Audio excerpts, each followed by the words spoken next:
सुनिए डॉक्टर श्याम सुंदर पराशर जी की यह अनमोल कथा। आज की इस पंचम दिवसीय कथा के प्रथम भाग के अंतर्गत भक्तों आप लोग लौकिक और पारलौकिक साधनों के बारे में जानेंगे। किस प्रकार से पारलौकिक साधन ही मानव जीवन का परम लक्ष्य है। मानव जीवन में दोनों साधनों का ही उपयोग किया जाता है। आज की इस कथा में इस गूढ़ रहस्य को आप समझेंगे भक्तों। श्री राधे राधे। बाबानंद के यहाँ 9 लाख गाय थी, 2 लाख ब्राह्मणों को दान कर दी। सूतमागध बंदी जन दूर दूर से आ रहे हैं, नंद बाबा की बिरदावलियां गा रहे हैं, उनकी कीर्ति का बखान कर रहे हैं। नंद बाबा उन्हें यथायोग जो जितना मांगता है उससे दुगना करके दान दे रहे हैं।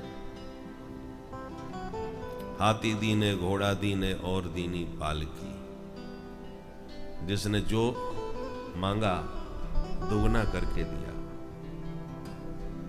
नंदो महामनास्तेभ्यो वासोलंकार गोधनम सूतमागध बंदिभ्यो ये नैवेद्योपजीविनः। उदार मना होकर के नंद बाबा सर्वस्व लुटाए जा रहे हैं। नंद बाबा के खजाने में साक्षात महालक्ष्मी आकर के विराजमान हो गई। मेरे प्रियतम के प्राकट्य महोत्सव में कोई कमी ना आने पड़ा। रमा क्रीड़ा न भूल न पाए, ऐसा लगता है जैसे लक्ष्मी थिरक रही हो, नाच रही हो। आनंद का समय जाते देर नहीं लगती। आनंद की घड़ी पता नहीं चलता कब बीत गई, और कष्ट की घड़ी काटे नहीं कटती। उत्सव को कितना समय बीत गया पता ही नहीं चला। अचानक नंद बाबा को होश आया, अरे भाई ब्रजवासियों, बड़ी भूल हो गई। क्या बात है गई बाबा? बाबा बोले अब की बार हम इनकम टैक्स जमा कर वो भूल गए। बोलो राधे राधे। नंद बाबा के यहाँ 9 लाख गाय हैं, दूध दही का बहुत बड़ा काम है, इसलिए मथुरा नरेश कंस ने टैक्स लगा दिया है। तो नंद बाबा को गोरस कंस के यहाँ भेजना पड़ता है, जहां चाणूर, मुष्टिक, सल, तोसल जैसे पहलवान उस गोरस को खा करके शक्तिशाली बन रहे हैं। तो जिस तिथि में गोरस पहुंचाना था वो तारीख निकल गई। तो नंद बाबा को डर लगा कहीं कंस कुपित न हो जाए कि तुमने समय पर क्यों नहीं पहुंचाया। इनकम टैक्स वाली बात है। तो नंद बाबा बोले ब्रजवासियों देखो, उत्सव में तो कोई कमी आना होना चाहिए। तुम्हारो ही घर है, तुम्हारो ही लाला है, तुम प्रेम से उत्सव मनाओ। मोह एक समय दो, तुम्हें मथुरा में जाके वहां कंस को कर दे आऊं। ग्वाल बाल बोले बाबा तू घर की चिंता छोड़, जाके अपनो काम निपटा। ठीक है भाई, मेरे घर को ध्यान रखियो, समझा करके नंद बाबा चले गए। गोपान गोकुल रक्षायाम निरूप्य मथुरांगतः नंदः कंसस्य वार्षिक्यं करम दातुं कुरुद्वः। कंसस्य वार्षिक करम दातुम नंदः मथुरांगतः।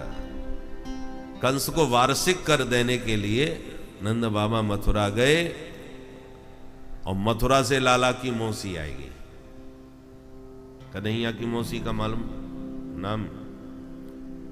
कंसेन प्रहिता घोरा पूतना बाल घातिनी शिशुश्चकार निघ्नन्ति पुरग्राम ब्रजादिषु।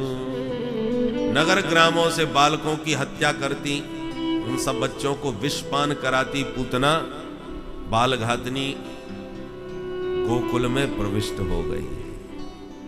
जैसे इसने गोकुल में ध्यान दिया कि सब गली गली में हल्ला मच रहा है, नंद घर आनंद भयो जय कन्हैया लाल की। ओहो, काऊ के घर में पूत भयो है और मेरो नाम पूतना। देखूं तो सही कौन को पूत है। तो जो मंगल गीत गाती गोपियां जा रही थीं नंद भवन की ओर, उन गोपियों के झुंड में ये भी छल छबीली गोपी बन करके सम्मिलित हो गई।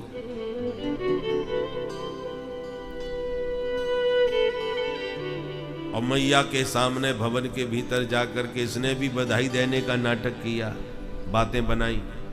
अरे जसोदा बहन बधाई हो, मैंने जैसे ही सुनी कि तेरे या बुढ़ापे में छोरा भयो है, मैं तो खुशी के मारे सुनते ही बावरी है गई।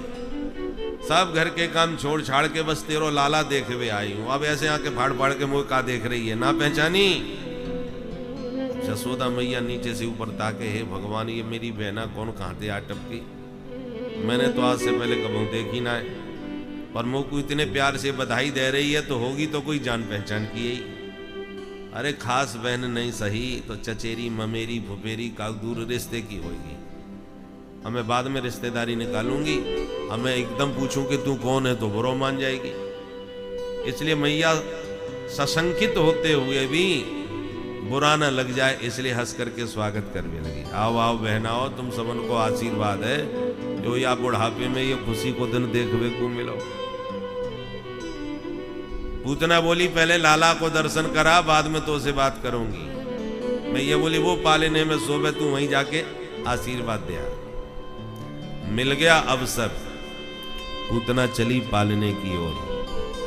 पालने में पौड़े हुए प्रभु ने तिरछी निगाह से देखा, ओ मौसी जी आए रही हैं। तो पूतना को दूर से ही देखकर भगवान ने तुरंत आंखें बंद कर ली। विबुध्यतां बालकमारिकाग्रहं चराचरात्मा सनिमीलते क्षणः। सुखदेव जी कहते हैं पूतना को देखकर निमीलते क्षण, भगवान ने आंख बंद कर ली। आंख बंद क्यों कर ली?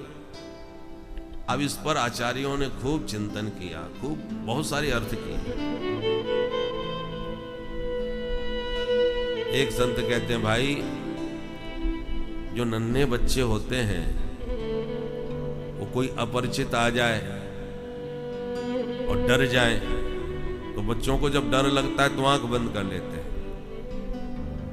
तो पूतना को देखकर कन्हैया डर गए कि ये कौन आएगी मौसी, तो डर के मारे तुरंत आंख बंद कर लिया, हमें देखना ही नहीं है। अथवा एक संत कहते नहीं, भगवान ने इसलिए आंखें बंद की कि प्रभु ने सोचा हम आए हैं दुष्टों का विनाश करने के लिए, विनाशाय च दुष्कृताम, और लगता है हमारे अभियान का शुभारंभ मौसी जी से ही होने वाला है। तो जब इन्हीं से शुभारंभ कर रहे हैं तो पहले आंख बंद करके मंगलाचरण कर लें, तब श्री गणेश करेंगे। इसलिए आंख बंद करके कन्हैया मंगलाचरण करने लगे। अब हमारा अभियान प्रारंभ होने वाला है।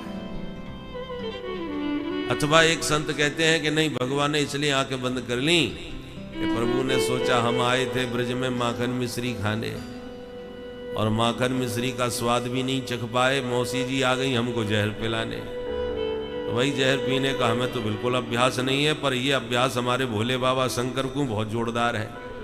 तो तुरंत आंख बंद करके विश्वनाथ भगवान शंकर को ध्यान करने लगे, भोले बाबा जल्दी आओ, या जहर से आप ही निपटी हो, हम तो दूध घी खावे वाले हैं। इसलिए आंख बंद करके भगवान शंभु का ध्यान कर रहे हैं।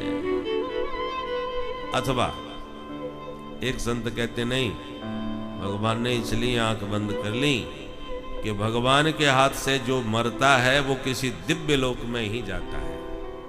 प्रभु के हाथ से मरे जीव की अधोगति नहीं होती, ऊर्ध्वगति होती है। और भगवान के ये दोनों नेत्र हैं ना, वही सूर्य और चंद्र हैं। तो भगवान को लगा पूतना को मार के मैं किस लोक में भेजूं। विचार किया तो मानो सूर्य चंद्र दोनों ने अपने अपने लोक के गेट बंद कर लिए कि हम अपने लोक में तो पूतना को घुसने नहीं देंगे, आपको जहां इच्छा पड़े तहां भेजो। इसलिए प्रभु के दोनों नेत्र बंद हो गए।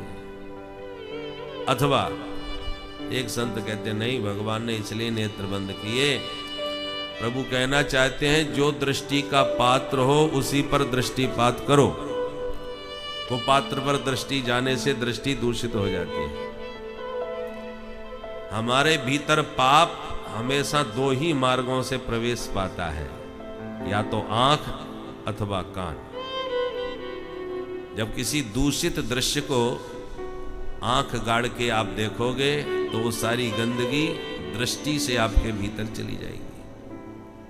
अथवा किसी लंपट पुरुष का संग करो तो उसके द्वारा विषय वार्ता श्रवण करते करते कानों के द्वारा आपका चित्त मलिन हो जाएगा।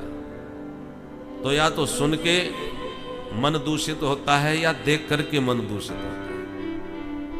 इसलिए वेद भगवान ने निर्देश दिया, भद्रं कर्णेभिः शृणुयाम देवा भद्रं पश्येमाक्षभिर्यजत्राः। कर्णेभिः भद्रं शृणुयाम। हे प्रभु, हम इन कानों से सदा कल्याणकारी ही प्रसंग सुने। अक्षभी भद्रम पश्येम, इन आंखों के द्वारा दिव्य कल्याणकारी सुंदर दृश्यों का ही दर्शन करें। आंख कान जिसके शुद्ध पवित्र हैं उसका जीवन बड़ा पवित्र रहता है। आंख कान दूषित हुआ तो जीवन को दूषित होते देर नहीं लगती। बोलो राधे राधे। पहले तो रेडियो चला तो कोई बात नहीं, सुनने को ही मिलता था, देखने को नहीं मिला। सुन करके समाचार भी सुन लेते थे, मनोरंजन में गीत सुन लेते थे। फिर आ गया दूरदर्शन, दूर से ही दर्शन होने लगे, दृश्य दिखाई पड़ने लगे, सुनने को भी और देखने को भी। अब तो इंटरनेट की दुनिया आ गई, जो चाहो सो देखो। परिणाम क्या हुआ? जिन बच्चों की चित्तवृत्ति अभी सुकोमल है, अच्छे बुरे का ज्ञान भी जिनको भली भांति नहीं है, वो सारी दुनिया बैठे अपने मोबाइल में ही देख रहे हैं। परिणाम ये होता है कि आंख और कान दोनों पर ही प्रहार होता है और पाश्चात्य संस्कृति पूरी तरह इंटरनेट के माध्यम से परोसी जा रही है, जिसके कारण बाल्यावस्था प्रभावित हो रही है। जो बच्चों के खेलने कूदने की स्वस्थ रहने के लिए बढ़िया खेल कूद, हमारे भारत के खेल तो कबड्डी आदि थे, तो वो क्रीड़ा तो खत्म हो गई। अब तो मोबाइल में ही खेल चलते रहते हैं, कैसे कैसे गेम हो गए। तो वो आंख भी देख रही है और कान भी सब सुन रहे हैं, जिसके कारण बच्चों में हिंसात्मक वृत्ति बढ़ती जा रही है। खेल भी हिंसात्मक हो रहे हैं, मारने काटने वाले। इसलिए हमारे वेदों ने सावधान किया, चित्त को शुद्ध रखने के लिए आंख और कान, ये दो इंद्रियों को शुद्ध रखो, क्योंकि इन्हीं दोनों इंद्रियों से मन मलिन होता है। तो इन्हीं दोनों इंद्रियों से माधव भी मन में आते हैं, चित्त में आते हैं। कानों से बढ़िया बढ़िया भगवान की कथा सुनो, भगवान के दिव्य नाम संकीर्तन आदि का श्रवण करो। आंखों से ठाकुर जी की सुंदर सुंदर झांकी देखो, श्री बांके बिहारी लाल, राधा वल्लभ लाल, राधा रमण लाल। तो इन आंखों से ही निहार करके तो चित्त में हरि आते हैं। तो ये आंख और कान आपको परम पावन भी बनाएंगे और यही आपके चित्त को अपवित्र भी कर सकते हैं। तो प्रसंग पर आइए, आंख कन्हैया ने बंद क्यों की? भगवान ने सोचा, एक सुंदरी रामावतार में भी आई थी पंचवटी पर, वो भी बड़ा अद्भुत मेकअप करके चली थी। गोस्वामी जी ने वर्णन किया है कि रुचिर रूप धरि प्रभु पह आई, बोली बचन बहुत मुस्काई। रुचिर रूप धरि, वो भी बड़ा सुंदर रूप बना करके आई थी तो बड़ी खतरनाक राक्षसी। नाम ही था जिसका श्रीमती सुपनखा देवी। विवाहिता थी, शादीशुदा थी, उसके पति का नाम था विद्युत जीव, पर उसका पति मारा गया, इसलिए विधवा घूम रही थी। और भगवान को देख करके बड़ा सुंदर स्वरूप धारण करके चली और भगवान से कहती है, सरकार आप बड़े सुंदर हो, पर बुरा मत मानना, मेरी जैसी सुंदरी भी आपको आज तक मिली नहीं होगी। मैंने सारा विश्व भ्रमण करके देख लिया, पर मुझे मेरी टक्कर का आज तक कोई ठीक ठाक पुरुष नहीं मिला, इसलिए मैं तो कुंवारी रह गई, मैंने तो शादी ही नहीं करी। आज आपको देखकर पहली बार लगा कि हाँ कोई तो मिला। वैसे बुरा मत मानिए महाराज, थोड़े ज्यादा सुंदर तो आप नहीं हो, काले हो सांवले हो, पर कोई बात नहीं, चलेगा। भगवान के तो सुन के होश उड़ गए कि ये विश्व सुंदरी कौन आ गई, हमको फेल कर दिया इसने। प्रभु से कहती है, ताते अब लग रही कुमारी, पर मन माना कछु तुम ही निहारी। तुम्हें देखने के बाद पूरा मन नहीं माना, कछु थोड़ा मन मेरा तुम्हें देखकर मान रहा है। इसका मतलब तुम भी फेल। तो भगवान को कम से कम इतनी प्रशंसा अपने मुंह से जो कर रही है, उसे एक बार देखना तो चाहिए था कि ये कैसी, हम भी तो देखें। पर ना, राम जी ने एक बार भी निगाह उठा के सूर्पनखा की तरफ नहीं देखा। जवाब तो दिया उसे, परंतु जानकी जी को देखकर जवाब दिया। दृष्टि है जानकी जी के ऊपर, जवाब दे रहे हैं सूर्पनखा को। गोस्वामी जी ने संकेत दिया, सीतहि चितय कहीं प्रभु माता, सीतहि चितय कहीं प्रभु माता, सीतहि चितय कहीं प्रभु माता, सीतहि चितय कहीं प्रभु माता, आहई कुमार मोर लगो भ्राता, आहई कुमार मोर लगो भ्राता, वही प्रभु माता।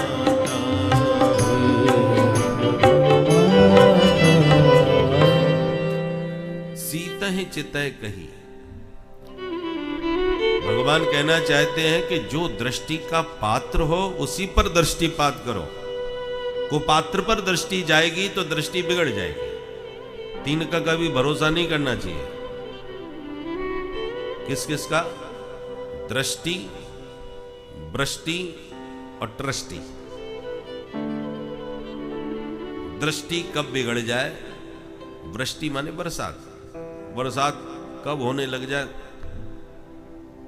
कोई ठिकाना नहीं। और ट्रस्टी कब कौन सा फैल हो जाए।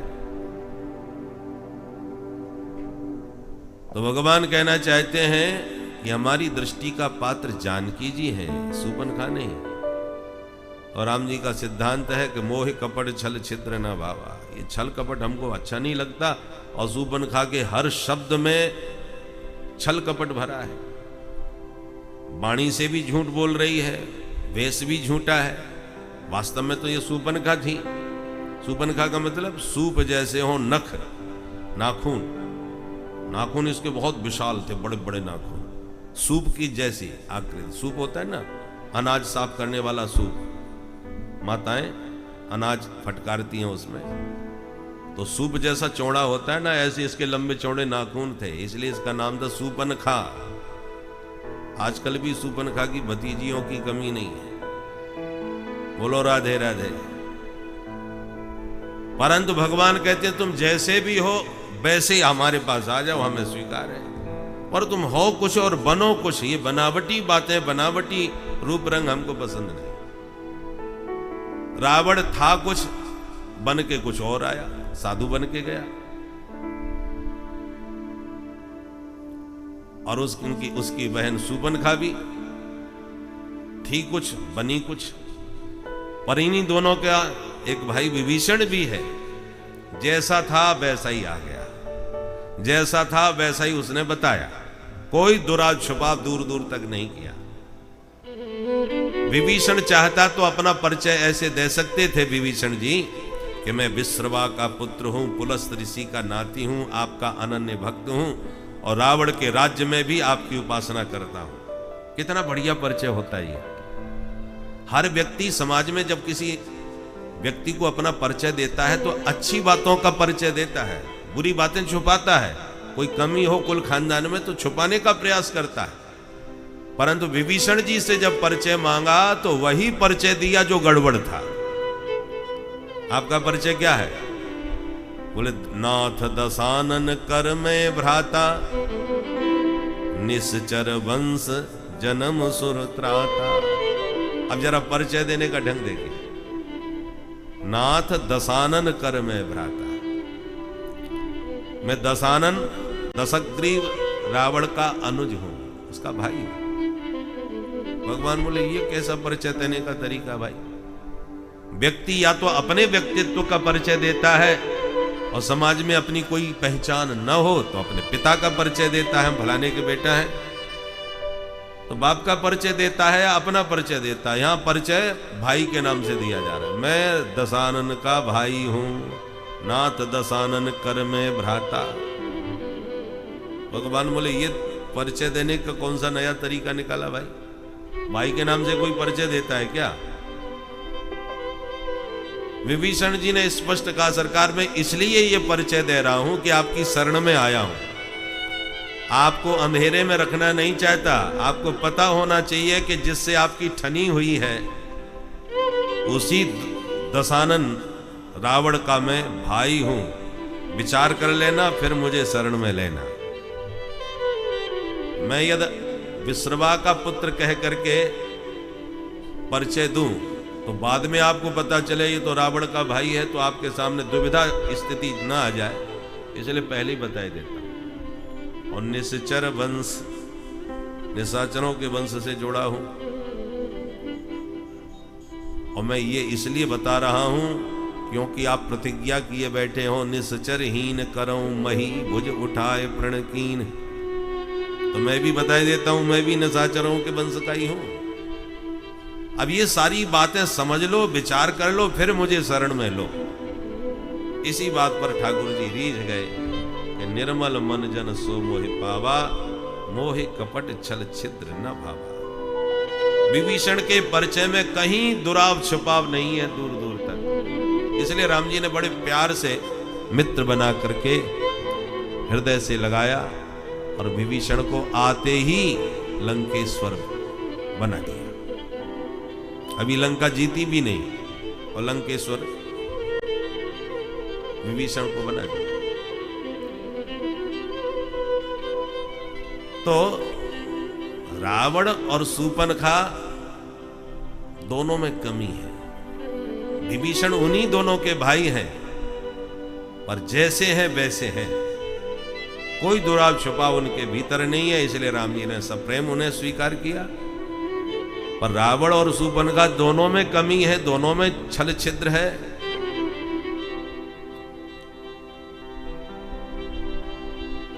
और दोनों में कमी क्या है? सीताराम जी कहने में दो हैं पर तत्वतः एक है। जैसे हम कहते हैं गंगा जी में देखो कैसी लहरें उठ रही हैं, तो गंगा जी और लहरें कोई अलग अलग नहीं है, एक ही है। देखो सूर्य की किरण, देखो चंद्रमा की चांदनी, देखो शब्द का अर्थ, तो नाम दो हो गए पर तत्वतः विचार करो तो क्या इन दो को अलग अलग किया जा सकता है? शब्द और अर्थ, या जल और तरंग, या चंद्रमा या चांदनी, या सूर्य या किरण, ये कहने में दो हैं, वस्तुतः एक ही है। गिरा अर्थ जल बीच सम, कहियत भिन्न न भिन्न, वंदौ सीताराम पद जिन्हि परम प्रिय खिन्न। ऐसे ही सीताराम जी कहने में दो हैं पर तत्वतः एक है। एक ज्योतिर्भवेत् द्वेधा। इसलिए उपासना करनी है तो युगल उपासना करनी चाहिए। सीताराम जी, गौरी शंकर, राधे श्याम, लक्ष्मी नारायण, ये युगल उपासना है। एक की उपासना करोगे तो अधूरी उपासना मानी जाएगी। रावण और शूर्पणखा में यही कमी थी। रावण जानकी जी को चाहता है हर हालत में और राम जी से मतलब नहीं रखता। और इसी की बहन शूर्पणखा राम जी को बहुत चाहती है पर जानकी जी को खाने के लिए तैयार है। तो दोनों अधूरे हो गए। दोनों एक को चाहते हैं, दूसरे को नहीं, इसलिए दोनों की दुर्दशा हुई। पर विभीषण जी ने दोनों को आदर दिया। जब हनुमान जी से भेंट हुई लंका में विभीषण जी की, तो भाई दोनों आपस में भाई बन गए। हनुमान जी ने कहा जानकी जी हमने नहीं देखी, आप हमें जानकी जी से मिलवा दीजिए। विभीषण जी ने कहा जानकी जी को तो हम जानते हैं, परंतु राम जी से हमारी भेंट नहीं हुई, तुम हमें राम जी से मिलवाइए। बोले ठीक है, हम दोनों ही अधूरे हैं। विभीषण जी लंका में रहते हैं, वो जानकी जी के बारे में सब जानते हैं, और हनुमंत लाल जी राम जी के द्वारा भेजे हुए हैं, वो राम जी के बारे में जानते हैं कि उनसे कैसे मिला जाएगा। विभीषण जी ने कहा कि पहले हनुमान जी ने कहा पहले आज आप हमें जानकी जी तक पहुंचाइए, मिलवाइए, फिर जब आप शरण में आओगे तो हम राम जी से आपको मिलवाएंगे। तो दोनों ने भाईचारा निभाया एक दूसरे के साथ, तो दोनों परिपूर्ण हो गए। एक को पाकर के दूसरे की उपेक्षा करोगे तो साधना अपूर्ण अधूरी मानी जाएगी, युगल उपासना होनी चाहिए।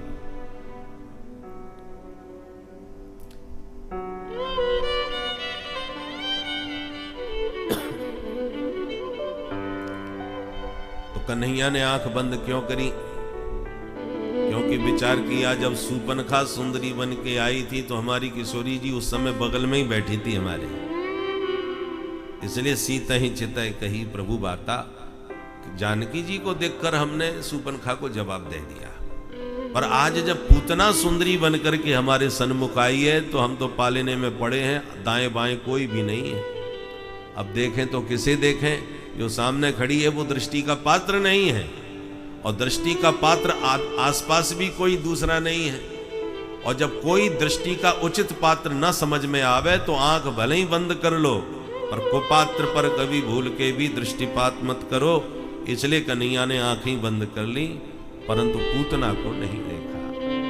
चराचरात्मा सनिमीलते क्षण, क्या सोच के गोविंद ने आंख बंद करी वो तो गोविंद की गति गोविंद जाने। बाकी आचार्यों ने बहुत अद्भुत अद्भुत भाव दिए।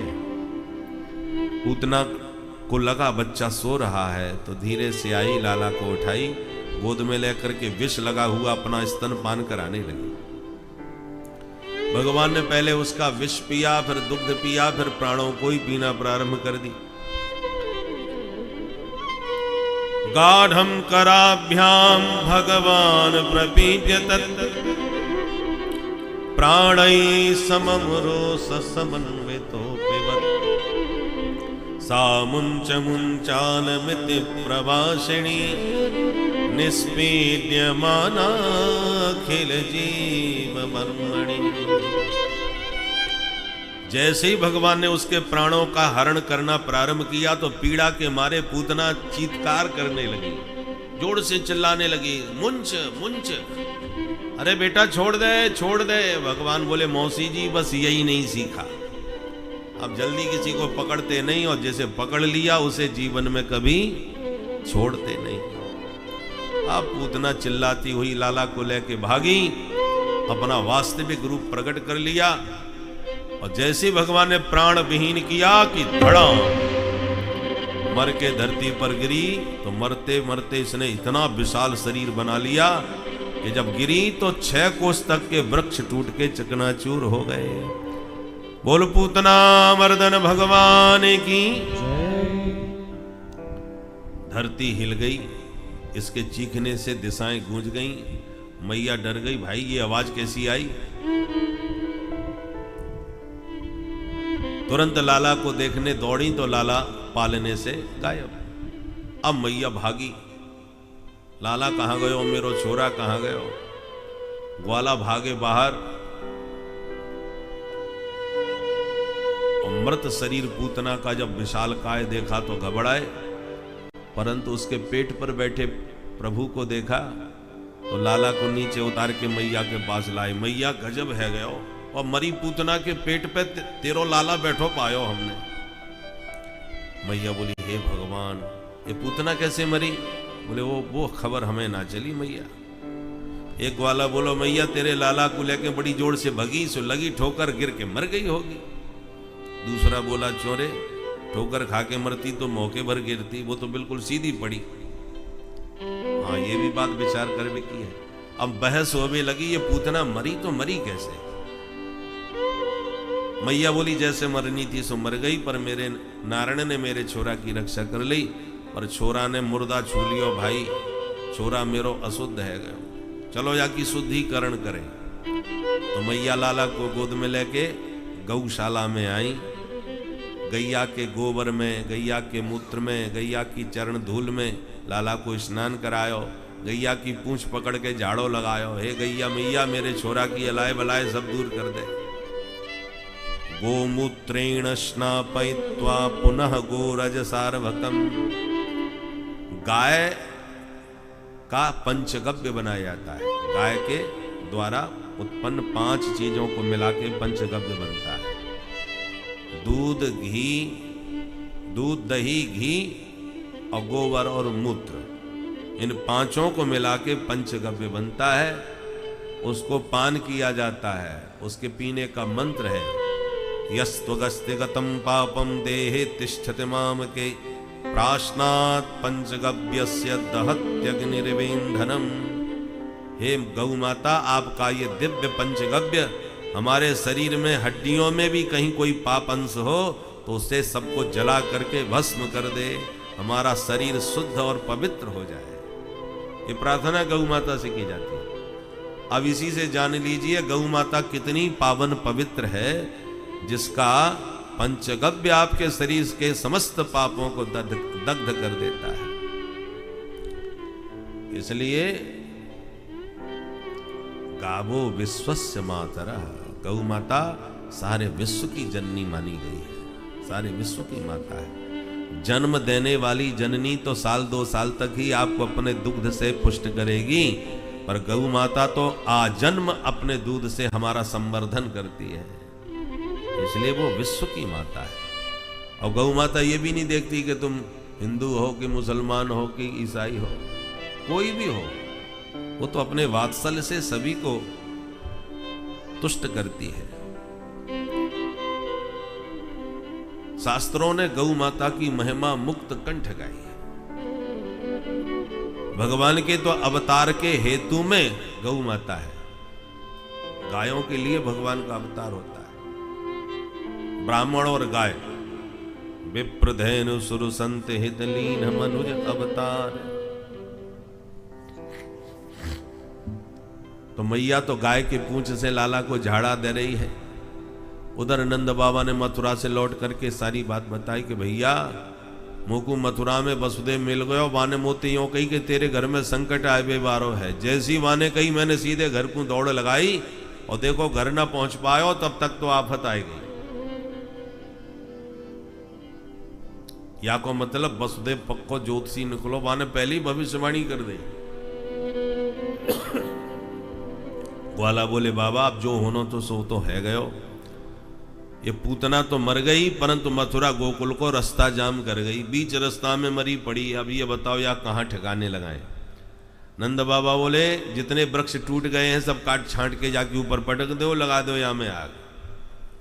ब्रजवासियों ने वही किया और जैसी अग्नि दाह पूतना का हुआ तो ऐसी सुगंध निकली कि पूरा ब्रजमंडल सुवासित हो गया। परीक्षित ने पूछा महाराज ये तो महापापनी थी, सुगंध क्यों निकली? सुखदेव जी कहते कौन कहेगा ये पापनी है।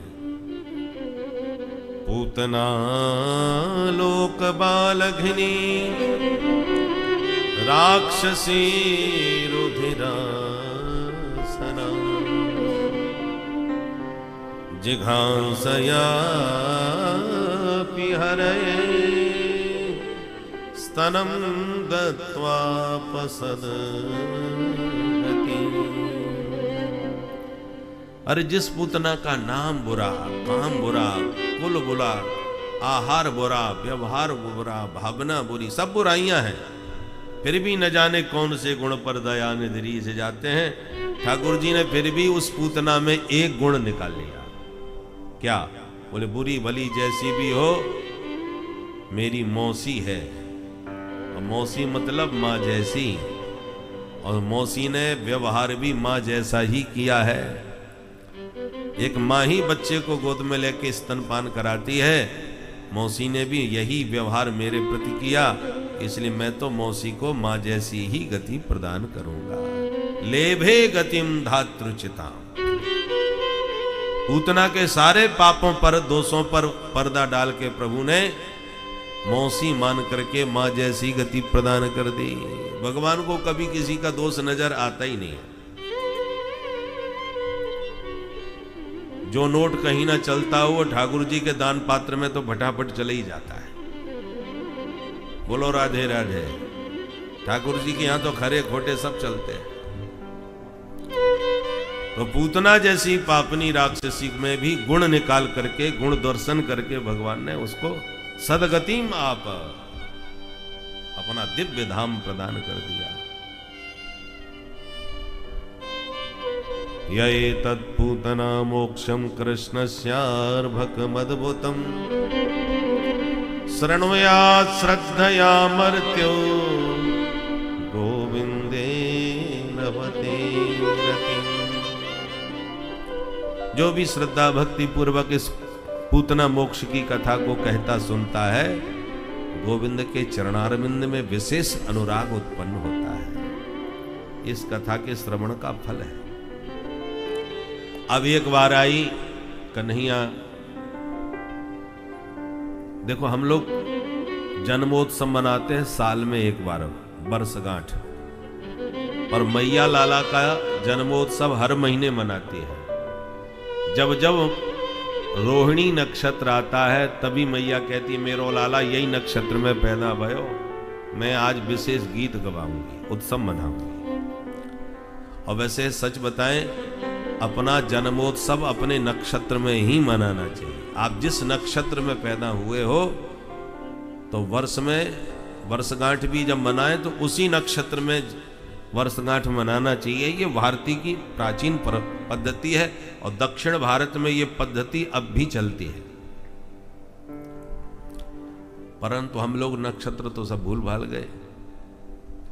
तो फिर नक्षत्र नहीं याद है तो तिथि में मनाओ। जिस तिथि में आप पैदा हुए हो उस तिथि में जन्मदिन मनाओ। पर हम नक्षत्र भी भूल गए और तिथि भी भूल गए। अब तो केवल तारीख याद रहती है।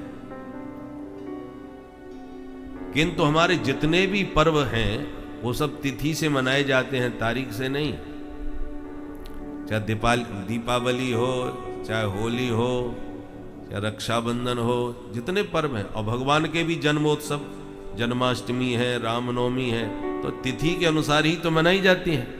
जब हम अपने प्रभु की विवाह की वर्षगांठ हो, चाहे जन्म की वर्षगांठ हो, हम तिथि के अनुसार मनाते हैं, तो अपनी भी तो तिथि के अनुसार मनाना चाहिए।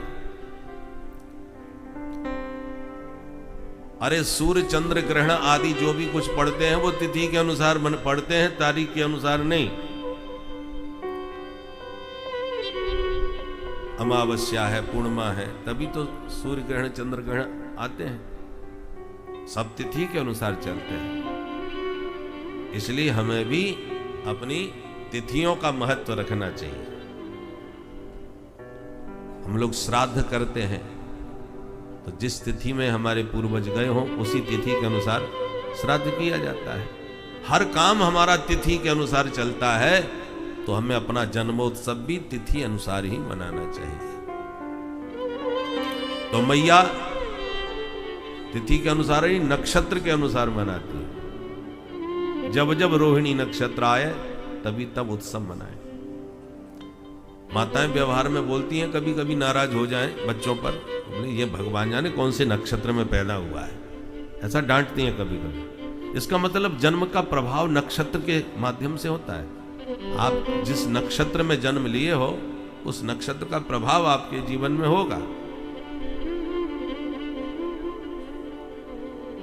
तो मैया लाला के जन्मोत्सव की तैयारी करके सब गोपियों को बुला के उत्सव मना रही थी। तो उत्सव में लाला जाग जाएगा तो रोवेगा, इसलिए सोते हुए लाला का पालना उठा के दूर खड़ी बैलगाड़ी के नीचे लटकाई दियो, माट मटका गाड़ी के ऊपर धर दिए। और जैसे ही उत्सव के गीत गए, हमारे ज्योतिष शास्त्र के अनुसार नक्षत्रों का हमारे जीवन पर बहुत बड़ा असर होता है। यदि किसी व्यक्ति की कुंडली बनती है तो उसकी कुंडली में नक्षत्रों का जो समायोजन होता है उसे एक बार समझने के बाद कभी भी उसके जीवन में जब भी चाहें आप उस कुंडली को देखकर उनके जीवन की पूरी वृत्तांत को समझा सकते हैं। तो यह सब नक्षत्रों का ही प्रभाव, नक्षत्रों का ही असर है। इसीलिए जितने भी नक्षत्र हैं वह आपके सिर्फ और सिर्फ भक्ति के आभा मंडल को देखकर अपने आप सही हो जाते हैं, यदि वह गड़बड़ भी रहते हैं। इसीलिए अपनी भक्ति को मजबूत कीजिए। आपके शरीर की आभा अत्यंत प्रज्वलित होने लगे, जिससे सारे ग्रह नक्षत्र और तिथियां आपके अनुकूल हो जाएंगी, परमात्मा आपके अनुकूल हो जाएंगे। श्री राधे राधे। तो जब भगवान बहुत देर तक रोते रहे फिर भी किसी ने नहीं सुना तो भगवान ने घुमा के एक लात मारी, धड़ाम से पलट गई गाड़ी, मट मटका सब फूट गए, धमाधम की आवाज भई, सब गाना बजाना भूल गए। दौड़ के बाहर आए, टूटी गाड़ी देख करके मैया जोर से चिल्लाई, कहाँ गए हो मेरो कन्हाई। दौड़ करके ब्रजवासी आए, लाला को पालने से निकाल के मैया की गोद में दिए। तब मैया की जान में जान आई। छोरा तो बिल्कुल ठीक ठाक है भाई, पर गाड़ी कैसे पलट गई। तो दो छोरा भागते भाई आए, मैया हम बताएं। बताओ बेटा। बोले मैया तेरो लाला रोवे लग गयो, तो हमने सोची जाए उठा के तेरी गोद में दे आए। और जब तक हम यहाँ के पास पहुंच पाते तब तक तो यहाँ ने रोते रोते भोला तुम्हारी का धम्म से पलट गई गाड़ी। मैया बोली दारी के हो, भांग पी के निकले हो घर से। नेक से कल के छोरा ने लात मार के इतनी बड़ी गाड़ी पलट दी, भाग यहाँ थे। मैया ने डांट के भगा दिए, पर नेको यह बात पे विश्वास ना किया। नते श्रद्धा दरे गोपा बाल भाषित मित्युत। बाल भाषित माने बच्चों की बातें। ये बच्चों की बातें, बोलते कुछ हैं, देखा कुछ और होगा। काय को माथा बच्ची करो इनकी बातों पर। और यों कह के बच्चों को डांट के भगा दिया, और किसी ने भी इस बात पर विश्वास नहीं किया। ऐसे भगवान के द्वारा सकट भंजन हुआ। सकट माने गाड़ी। अब एक दिन मैया गोद में खिला रही थी, बड़े प्यार से दूध पिला रही थी। इतने में तृणावर्त तूफान बन के आ गया, चक्रवात, गोल गोल आंधी। प्रभु समझ गए, मामा जी ने उड़न खटोला भेज दिया। अब मैया गोद से नीचे उतारे तो या उड़न खटोला में हम उड़ के आवे। और मैया बड़ी देर से गोद में लिए बैठी है, उतार भी ना चाह रही। तो भगवान ने धीरे धीरे अपना वजन बढ़ा दिया। थोड़ी देर में इतने वजनदार हो गए कि मैया को गोद में लेना भारी पड़ गया। भूमौ निधाय तम गोपी विस्मिता भार पीड़िता। मैया ने लाला को धरती में बैठा करके आश्चर्यचकित होकर के देखा कि नेक सो मेरो हल्को फुल्को छोरा आज इतना भारी भारी कैसे लगे। ओ अब समझ गई, 2 घंटा से दूध जो पिवाई रही हूं, मालूम पड़े छोरा ज्यादा दूध पी गया सो भारी है गया। अब बताओ दूध पी में से छोरा भारी है जाए। और मैया को जम गई बात। तो लाला को खेलता हुआ आंगन में छोड़ के मैया भीतर चली गई। मिला मौका, तृणावर्त आया, लाला को उठाया, कंधे पर बैठाया, आकाश में उड़ा के ले गया। भगवान पूरा ब्रजमंडल उसके कंधे पर बैठ के घूम लिए। और जैसी ब्रज से बाहर जाने को हुआ, सो गला दबाया, इतना वजन बढ़ाया कि तृणावर्त घबराया, कहीं मैं पत्थर तो नहीं उठा लाया। मुड़ मुड़ के देखे, भगवान बोले अरे मूर्ख, तू मुझ में पत्थर को देख रहा है और मेरे भक्त पत्थर में मुझको देखते हैं। चल तेरी खोपड़ी पत्थर से ही पटकूं। तम अंतरिक्षात पतितम शिलायाम विशीर्ण सर्वावयवम करारम। भगवान ने सिर पकड़ के शिला पर लाके पटका और गिरते ही गोविंदाय नमो नमः। तृणावर्त का भी उद्धार हो गया। अब देखिए जरा, ये लीलाएं जितनी भगवान ने की हैं ऐतिहासिक सत्य हैं, इसमें कोई संदेह नहीं। लीला के स्थल भी आज प्राप्त होते हैं, किंतु इन लीलाओं के साथ साथ विचार करके यदि देखें तो इन लीलाओं के आध्यात्मिक पक्ष भी हैं। आज भी हमारे जीवन में ये असुर किसी न किसी रूप में आ रहे हैं। इनसे हम कैसे बचें, इन लीलाओं में भगवान ने संकेत दिया है।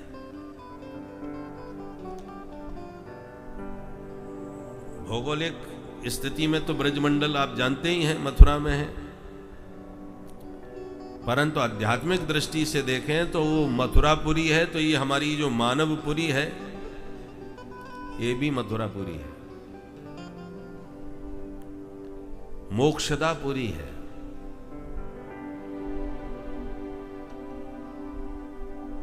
भारत में 7 नगरी ऐसी हैं जहां मरने मात्र से मुक्ति मिल जाती है, सप्त मोक्षदापुरी है। कौन कौन? अयोध्या, मथुरा, माया, काशी, कांची, अवंतिका, पुरी, द्वारावती चैव सप्तैता मोक्षदायका। ये 7 मोक्षदायक पुरी है। अयोध्या, मथुरा, माया, माया माने हरिद्वार, हरिद्वार को मायापुरी कहते हैं। काशी तो प्रसिद्ध है ही, कांचीपुरी, अवंतिका, अवंतिका माने उज्जैन, और द्वारकापुरी। ये 7 नगरी हैं जहां व्यक्ति के मरने से ही मुक्ति हो जाती है। सप्तैता मोक्षदायका, उनमें से एक मथुरा है। मथुरा का अर्थ क्या है? मथुरा 3 अक्षर है, उल्टा करो, राथो म, और बीच का अक्षर निकाल के बोलो तो क्या होगा? राम। तो कहते हैं मथुरा विपरीतंच मध्याक्षर वर्जित, और ये मुखे युगलम नास्ति, जिनके मुख में ये 2 अक्षर युगल नाम राम नाम नहीं है, तन मुखे मध्याक्षरम, उनके मुख में बस बीच का ही अक्षर शेष रह जाता है। बीच का अक्षर क्या है? थू। तो जिसके मुख में राम नहीं उसके मुख में थू, यह है मथुरा का अर्थ। तो मथुरापुरी क्या है? ये मानवपुरी भी मथुरापुरी है। राम नाम का भजन किया तब तो ये मानवपुरी मथुरा आपको मोक्षदायिनी बनेगी, सार्थक हो जाएगी। बड़े भाग्य मानुष तन पावा, सार्थक हुआ। परंतु यद देव दुर्लभ यह दिव्य देह प्राप्त करके भी हमने राम भजन नहीं किया तो ये धिक्कारने योग्य ही रह जाती है। फिर तो अधम शरीरा कहा जाएगा। चित जल पावक गगन समीरा, पंच रचित अति अधम शरीरा, फिर तो अति अधम हो गया। इसलिए ये मानवपुरी भी मथुरापुरी है। अब इसके भीतर है ब्रजमंडल, अंतःकरण, अंतःपुर, ये गोकुल धाम है। गोकुल का मतलब क्या हुआ? गो माने इंद्रियां। गौ शब्द के 2 अर्थ है, गो माने गाय भी होता है, गो माने इंद्रियां भी होती हैं। गवांग कुलह गोकुलह, जहां गायों का यूथ हो वो गोकुल धाम है, और इस मानवपुरी में इंद्रियों का यूथ है, पंच ज्ञान इंद्रियां, पंच कर्म इंद्रियां, इसलिए वो भी गोलोक धाम है, गोकुल धाम है। अब गोकुल में गोविंद आयो तब गोकुल में आनंद छायो। गोविंद आए तब आनंद ही आनंद गोकुल में बरसने लगा। उसी प्रकार आपके इन इंद्रियों के, आपकी इंद्रियां जब गोविंद के रस का रसिक बन जाएंगी तभी आपका गोकुल धाम सार्थक और धन्य होगा। इसलिए जयति तेधिकम जन्मना ब्रज, ब्रज में भगवान ने जन्म लिया तब ब्रज धन्य हुआ। उसी प्रकार आपके इस गोकुल में जब गोविंद प्रकट हो जाएंगे तभी आपका ये मानव जीवन धन्य होगा, अन्यथा निरर्थक हो जाएगा।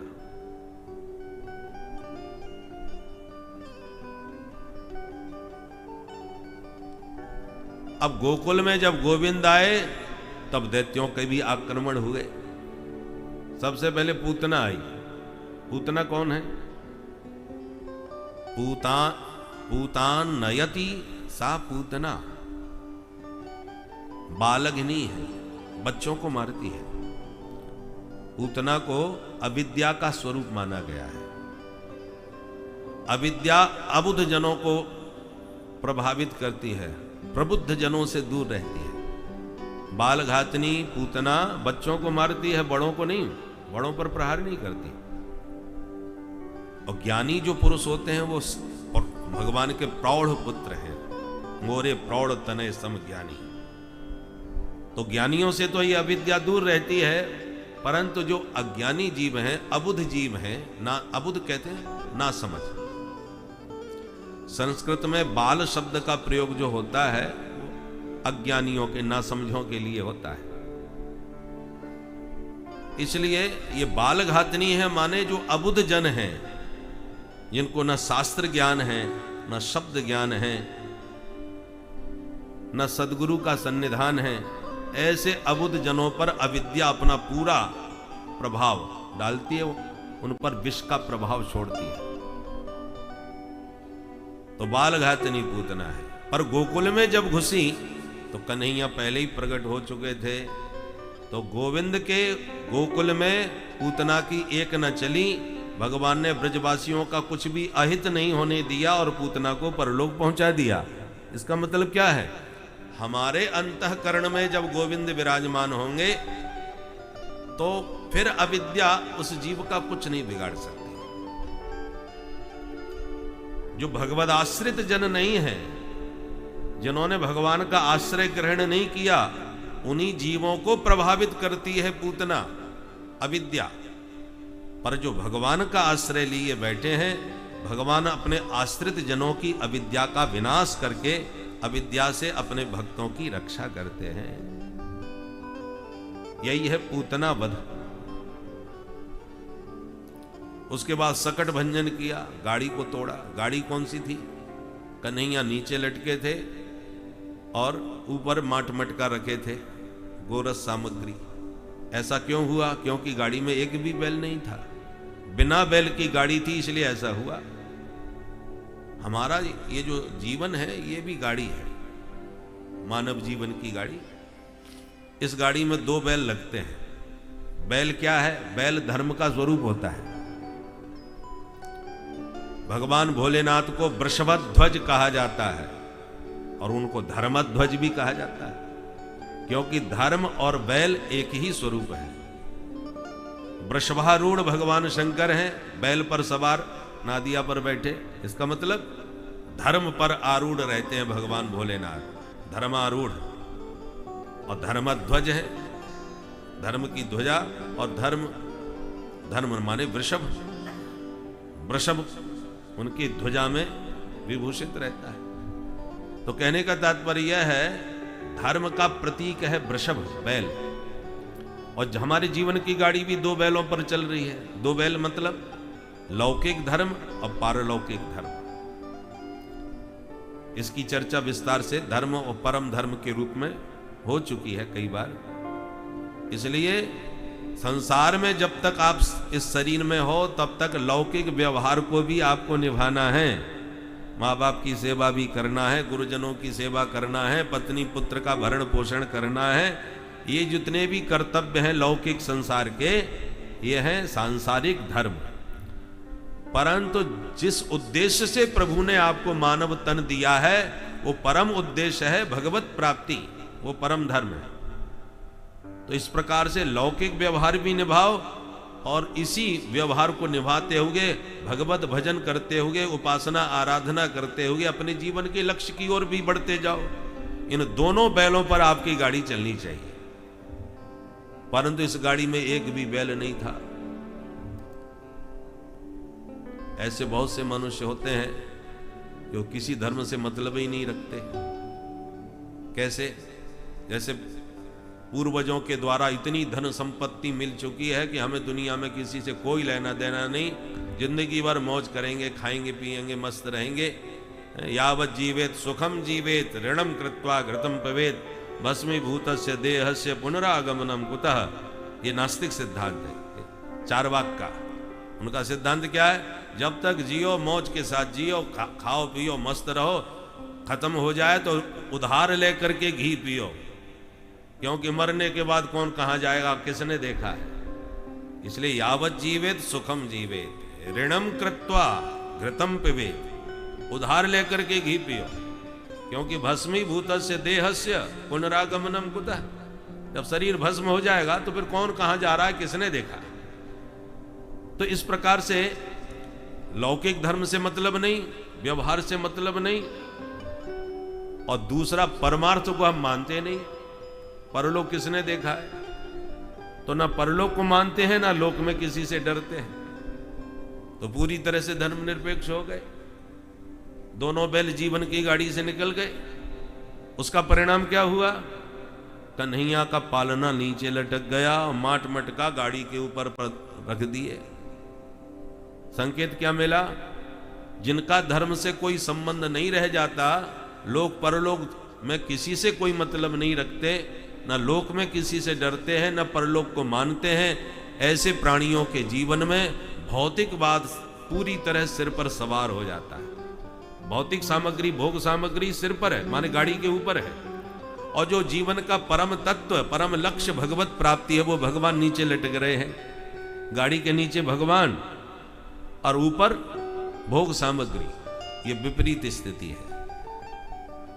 जीवन में परमात्मा को ऊपर रखो, संसार को नीचे। भाई शरीर संसार में जब तक रह रहे हैं भोग भी आवश्यक है, खाने खाए बिना जिएंगे कैसे, और खाने के लिए कमाना पड़ेगा, तो ये सब करना पड़ता है। पर ये सब लौकिक धर्म है, देह यात्रा के कर्तव्य है। परंतु केवल खाना पीना ही जीवन नहीं है। खाना पीना के साथ साथ आपको जिस उद्देश्य से मानव शरीर मिला है, उस लक्ष्य को भी तो पाना है।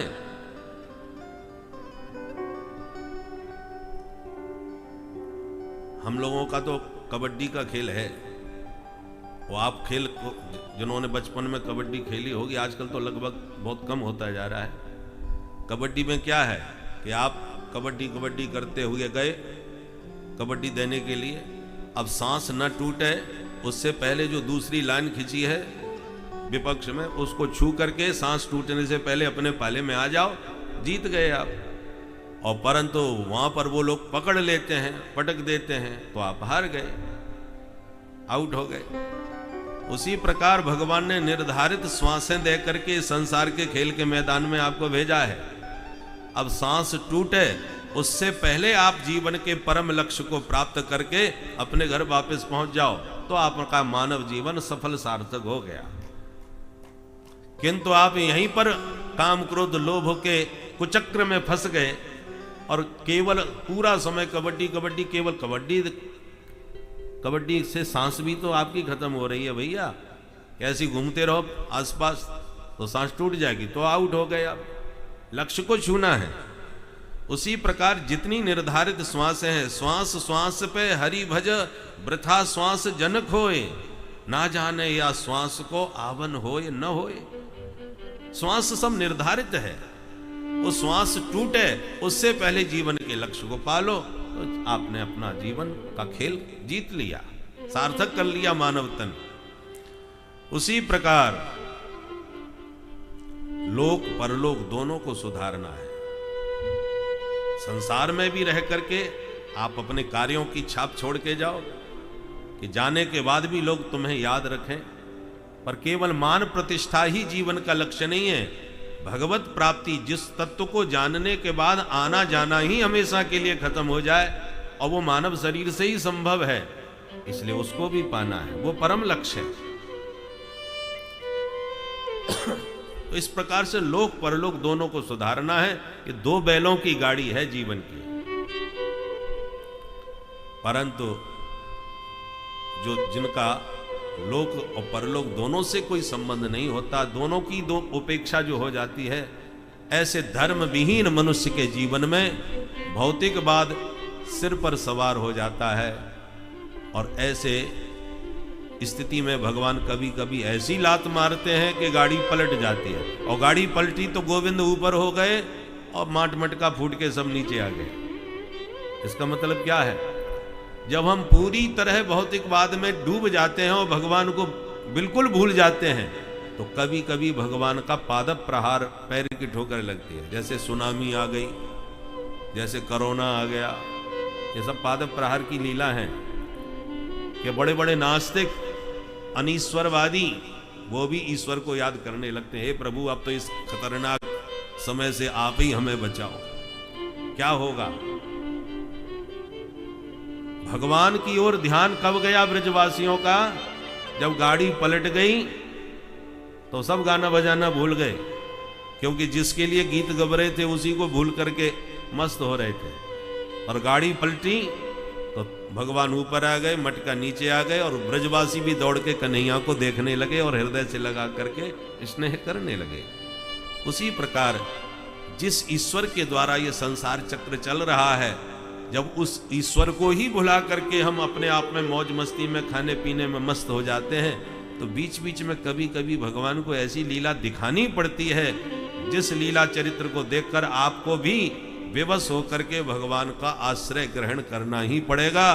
भगवान की ओर ध्यान आपका भी जाए बिना नहीं रह सकता। ये सकट भंजन हुआ। और तृणावर्त का तूफान भी भगवान ने उसका भी अंत किया। ये तृणावर्त कौन है?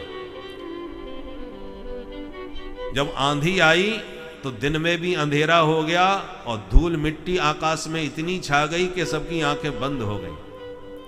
मुहूर्तम अभवत गोष्टम रजसा तमसा व्रतम। ये तूफान है वासना का बवंडर। जब वासना का वेग जीव के मन में उत्पन्न होता है, अंतःकरण में उत्पन्न होता है, इसी का नाम काम है, कामदेव। कामदेव मन से पैदा होते हैं, इसलिए इनका एक दूसरा नाम है मनसिज। आपने रामचरितमानस में बालकांड में देखा होगा, जब कामदेव शिव जी की समाधि भंग करने गया तो उसने क्या तांडव मचा दिया महाराज। रखी न काहू धीर सबके मन मनसिज हरे, जे राखे रघुवीर ते उबरे तहि कालमह।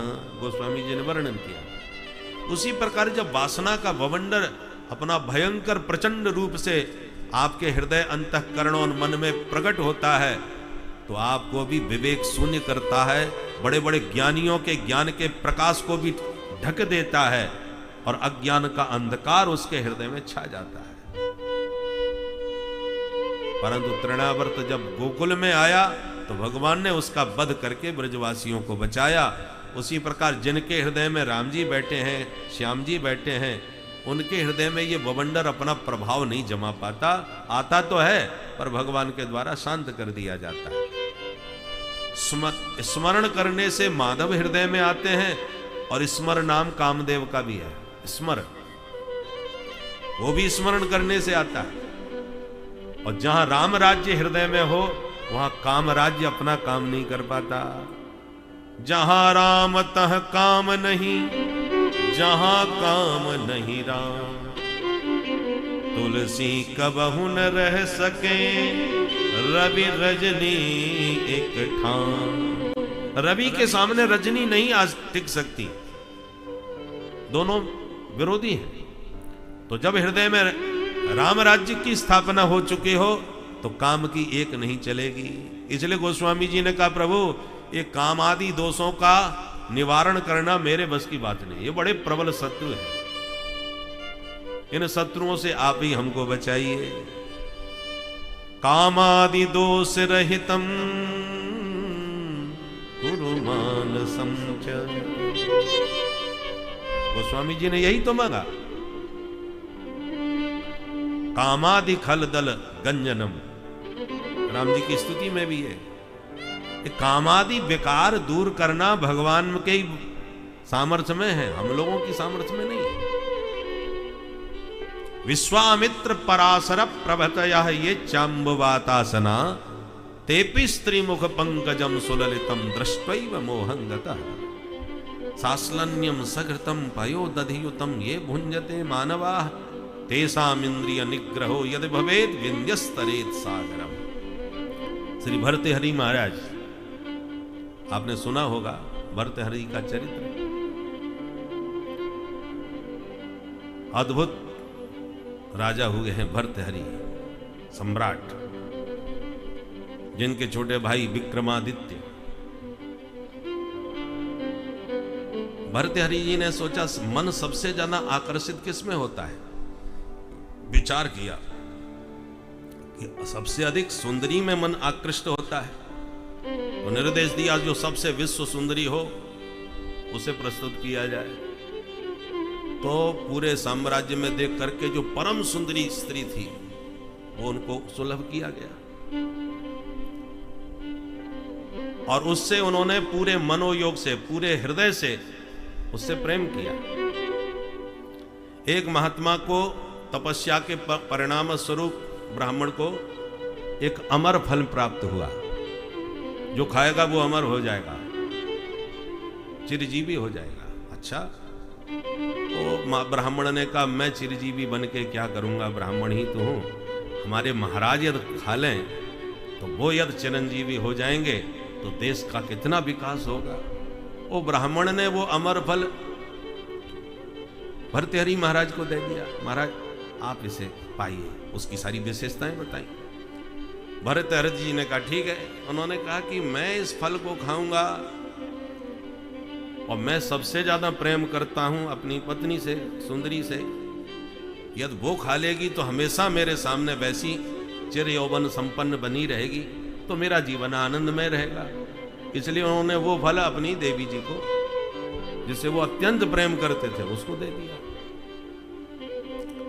अब वो महलों में रहती थी। एक दिन उसने नीचे झांक के देखा तो उनके यहाँ घोड़ों की जो देखभाल करता है, घुड़सार की, वो बड़ा नवयौवन संपन्न युवक दिखाई पड़ा। तो उसकी दृष्टि उसके ऊपर पड़ गई, वो उससे प्रेम करने लगे।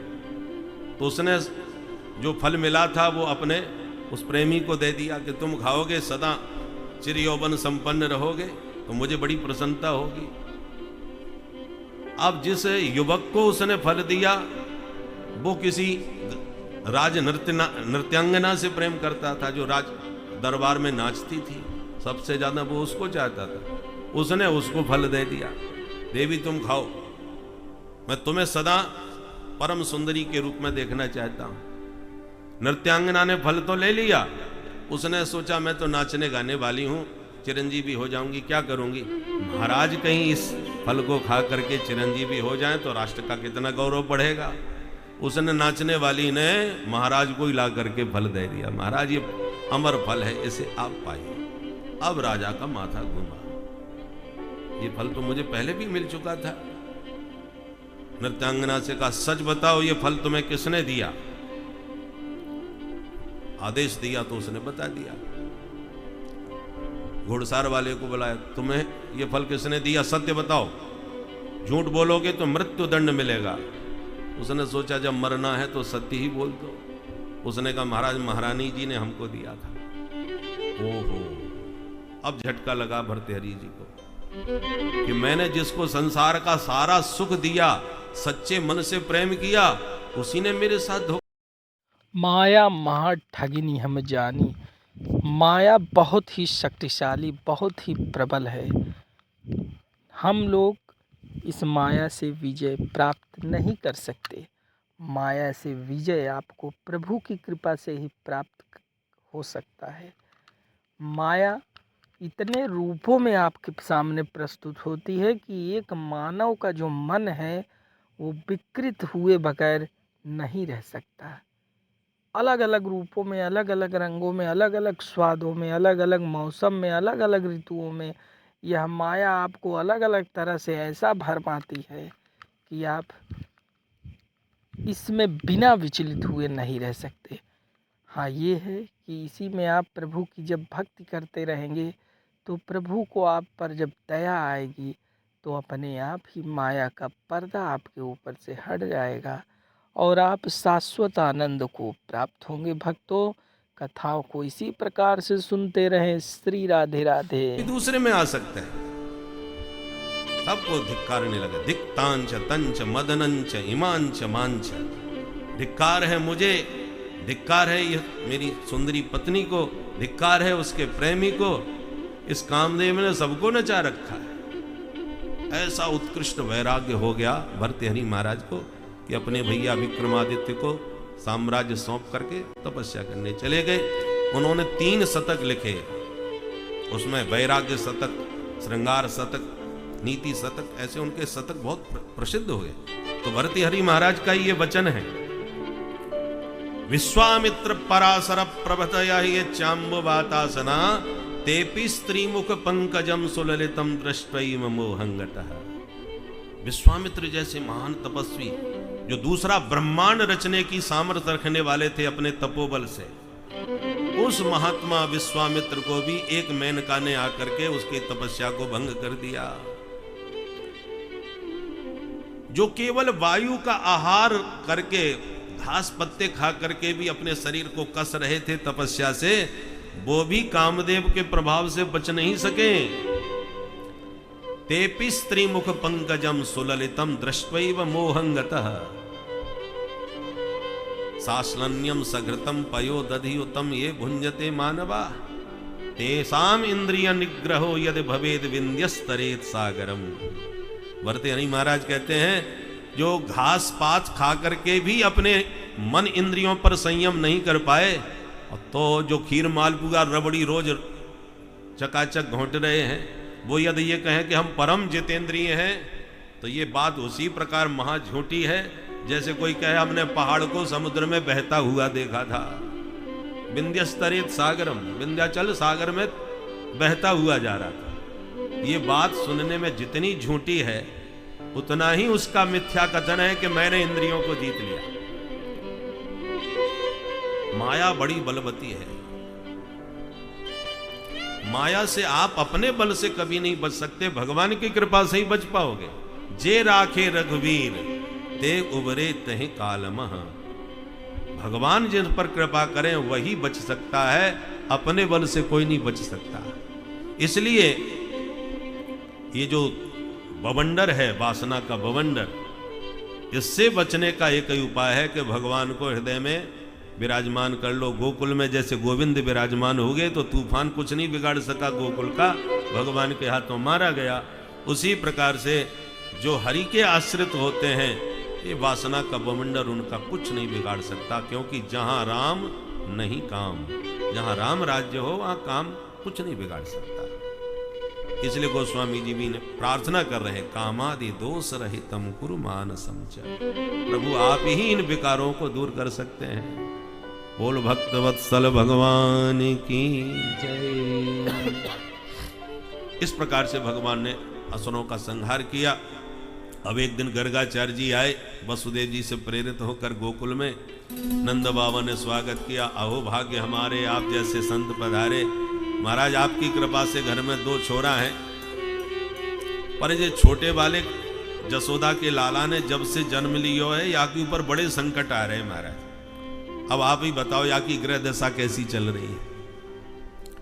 गर्गाचार्य जी बोले, छोरा को नाम बताओ तो हम बाको राशि फल देखें।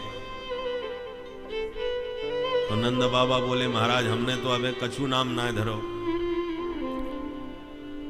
आप आ ही गए हो तो आप ही कछु नाम धर दो।